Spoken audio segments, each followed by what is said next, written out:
गांव के एक कोने में मिट्टी की दीवार वाले एक छोटा सा घर था। वहां रहता था 12 साल का अर्जुन अपने माँ बाप के साथ। उसके पापा एक समय पढ़ाई का काम करते थे, लेकिन एक दुर्घटना में उनका पैर खराब हो गया था। अब सारा बोझ उसकी माँ के कंधों पर था, जो सुबह से शाम तक दूसरों के खेतों में मजदूरी करती थी। अर्जुन बचपन से ही पढ़ाई में होशियार था। उसके पास ना किताबें पूरी थी, ना कपड़े सही हालात में थे और ना ही कभी भर पेट खाना मिला।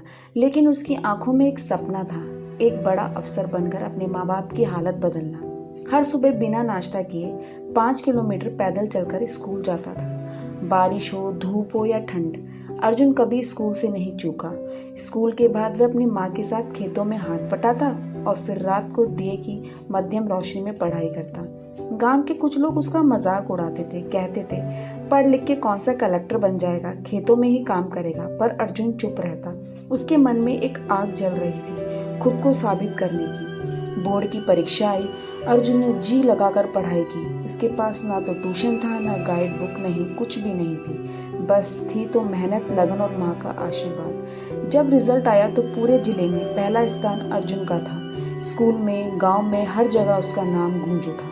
गांव के वही लोग जो उसका मजाक उड़ाते थे, उसके पास घर मिठाई लेकर आए। स्कूल की तरफ से उसे स्कॉलरशिप मिली और जिले के सबसे अच्छे स्कूल में पढ़ने का मौका मिला। वहाँ पर भी उसने टॉप किया। उसके बाद उसे कॉलेज की स्कॉलरशिप मिली। वहाँ जाकर उसने यूपीएससी की तैयारी की और अच्छे रैंक प्राप्त कर वो कलेक्टर बन गया। और कलेक्टर बनने के बाद सबसे पहले वो अपने माँ बाप से मिलने आया। पूरा गांव उसके पीछे पीछे भागा आया।